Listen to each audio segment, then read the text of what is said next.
की सभी खबरें पाने के लिए शास्त्री परिवार चैनल को सब्सक्राइब करें। नमस्कार साथियों, आप सभी का स्वागत है हमारे YouTube चैनल शास्त्री परिवार चैनल में।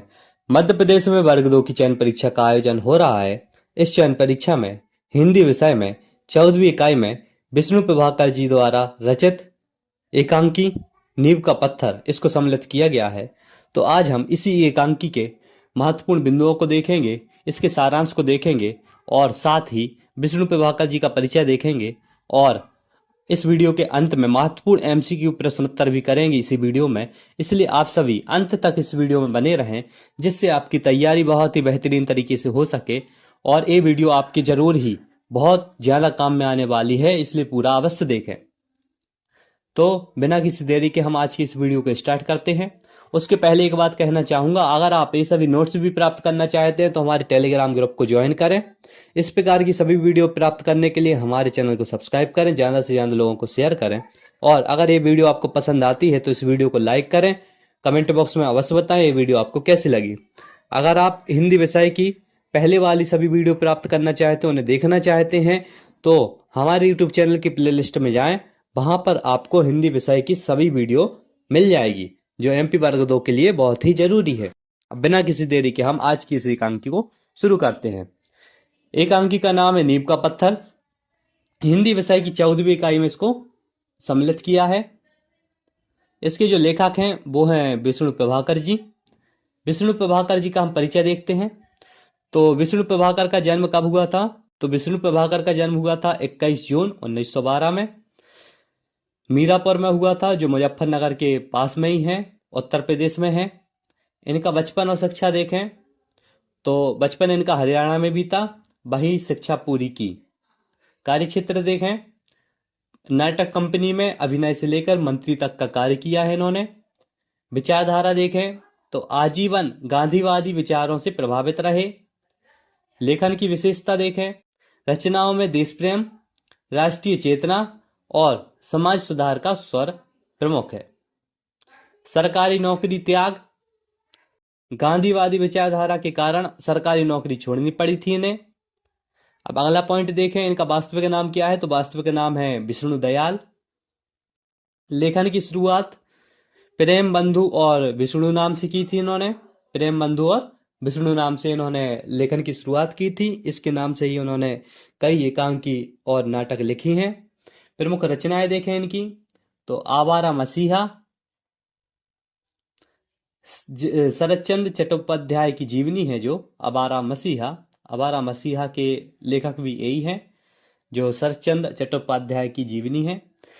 सोवियत लैंड नेहरू पुरस्कार प्राप्त हुआ था इसी पर इन्हें। 3 भागों में विभाजित, दिशाहारा, दिशा की खोज, दिशांत, इस प्रकार से इसके 3 भाग हैं आवारा मसीहा के। दूसरी रचना देखें तो अर्धनारीश्वर, ये उनका उपन्यास है। 1993 में साहित्य अकादमी पुरस्कार प्राप्त हुआ था इन्हें इस रचना पर। तीसरी रचना देखें इनकी प्रमुख, सत्ता के आर पार, नाटक है एक, भारतीय ज्ञानपीठ का मूर्ति देवी पुरस्कार प्राप्त। सत्ता के आर पार जो इनकी रचना है, नाटक है जो, वह भारतीय ज्ञानपीठ का मूर्ति देव पुरस्कार प्राप्त है। चलता चला जाऊंगा एकमात्र कविता संग्रह है इनका। कविता संग्रह का नाम है चलता चला जाऊंगा। अन्य रूपांतरण देखें इनके तो प्रेमचंद के उपन्यास गबन का, जो गबन रचना है प्रेमचंद की, उसका चंद्रहार रूप में रूपांतरण किया है। और गोदान का होरी, और जो गोदान है प्रेमचंद की रचना, उसका होरी नाम से नाट्य रूपांतरण किया है। गबन का किया था चंद्रहार में, गोदान का किया है होरी में रूपांतरण। सम्मान देखें इनका तो सोवियत लैंड नेहरू पुरस्कार मिला है इन्हें, साहित्य अकादमी पुरस्कार मिला है अर्धनारीश्वर रचना पर, मूर्ति देवी पुरस्कार मिला है सत्ता की आर पार रचना पर, सलाह का सम्मान हिंदी अकादमी मिला है इस पर, पद्म भूषण पुरस्कार भी मिला है इन्हें भारत सरकार द्वारा। लेकिन राष्ट्रपति भवन में दुर्व्यवहार के विरोध में वापस करने की घोषणा की थी। जो राष्ट्रपति भवन है वहां पर दुर्व्यवहार हुआ था, तो उसके कारण से उसके विरोध में इन्होंने वापस करने की घोषणा की थी कि पद्म भूषण हम वापस कर देंगे। देहदान, अगला पॉइंट देखें हम, देहदान। मृत्यु से पूर्व चिकित्सा क्षेत्र में शोधार्थियों के लिए शरीर दान का निर्णय किया था इन्होंने। मृत्यु के बाद एम्स दिल्ली को शरीर सौंपा गया। इन्होंने घोषणा की थी कि जब मेरी मृत्यु हो जाएगी तो जो मेरा शरीर है वह मैं चिकित्सा क्षेत्र में शोधार्थियों के लिए दे दूंगा। तो उन्होंने, इनके साथ वैसा ही हुआ था, जब इनकी मृत्यु हो गई थी तो इनका जो शरीर है वह एम्स दिल्ली को सौंपा गया था। विष्णु प्रभाकर की रचनाएं देखें, सभी रचनाएं देखें उनकी। तो कहानी संग्रह देखें, संघर्ष के बाद धरती अब भी घूम रही है, मेरा वतन, खिलौने, 1981 में प्रकाशन हुआ था इसका। एक और कुंती, 1985 में इसका प्रकाशन हुआ था। जिंदगी एक रिहर्सल, 1986 में प्रकाशन हुआ।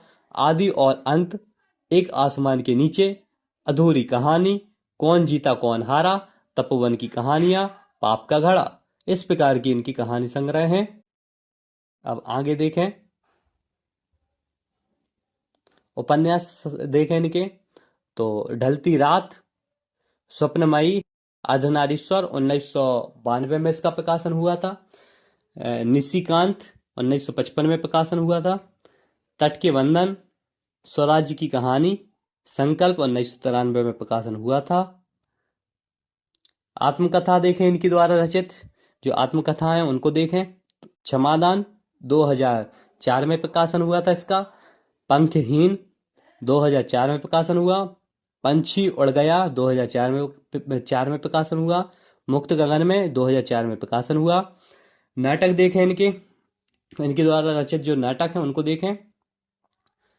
समाधि, सत्ता के आर पार, नवप्रभात, डॉक्टर, लिपस्टिक की मुस्कान, अब और नहीं, टूटते परिवेश, गांधार भिक्षुणी और रक्तचंदन, युग युग क्रांति, बंदनी, श्वेत कमल, इस प्रकार से इनके नाटक हैं। एकांकी देखें इनके द्वारा रचित एकांकी, प्रकाश और परछाई, इंसान, 12 एकांकी, क्या वह दोषी था, 10 बजे रात, ये रेखाएं, ये दायरे, ऊंचा पर्वत, गहरा सागर, हत्या के बाद, माँ बाप, मैं तुम्हें क्षमा नहीं करूंगा, इस प्रकार की इनके एकांकी रचनाएं हैं। और भी देखें, समकालीन लघु नाटक, ये भी इनकी एकांकी रचना है। 1986 में इसका प्रकाशन हुआ था। संस्मरण देखें इनके द्वारा रचित संस्मरण है जो, कुछ शब्द कुछ रेखाएं, 1965 में प्रकाशन हुआ। यादों की तीर्थ यात्रा, 1981 में प्रकाशन हुआ। सृजन के सेतु, 1990 में प्रकाशन हुआ। हम सफर मिलते रहे, 1996 में प्रकाशन हुआ। स्केच और संस्मरण, मेरे अग्रज मेरे मीत, 1983 में इसका प्रकाशन हुआ। इस प्रकार से इनके संस्मरण थे। यात्रा संस्मरण देखें, हंसते निर्झर दहकती भट्टी, 1966 में प्रकाशन हुआ। ज्योतिपुंज हिमालय, 1982 में प्रकाशन हुआ। राह चलते चलते, 1985 में प्रकाशन हुआ। हिम शिखरों की छाया में, 1988 में प्रकाशन हुआ। हम सफर मिलते रहे, 1996 में प्रकाशन हुआ। आकाश एक है, 1998 में प्रकाशन हुआ। जीवनी देखें, आवारा मसीहा, 1974 में प्रकाशन हुआ। अमर शहीद भगत सिंह, ये भी इनकी जीवनी है, इनके द्वारा रचित जीवनी है।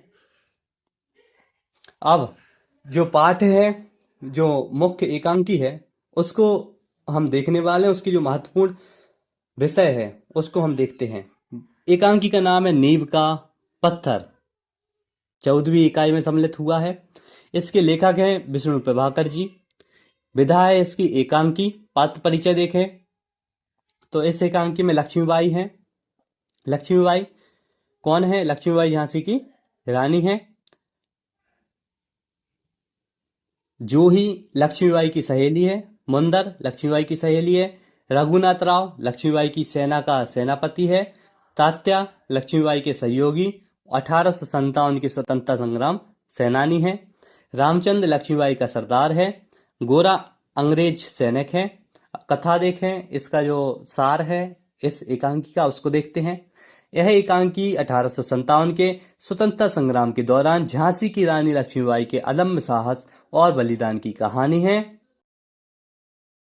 दृश्य पहला देखें, इसको हम 4 दृश्यों में देखेंगे इस कहानी को। तो पहला दृश्य देखें, लक्ष्मीबाई और जूही युद्ध की स्थिति पर चर्चा कर रही हैं। लक्ष्मीबाई झांसी के हाथ से निकल जाने पर अपनी निराशा व्यक्त करती हैं, लेकिन फिर से झांसी को वापस लेने की प्रतिज्ञा करती हैं।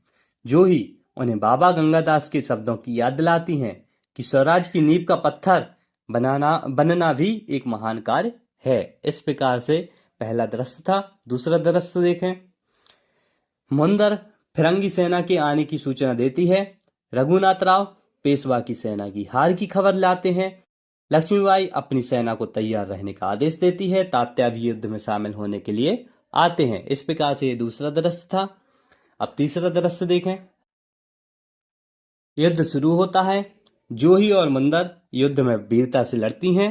जूही शहीद हो जाती है। लक्ष्मीबाई अपनी सेना का नेतृत्व करते हुए वीरता से लड़ती हैं। चौथा दृश्य देखें,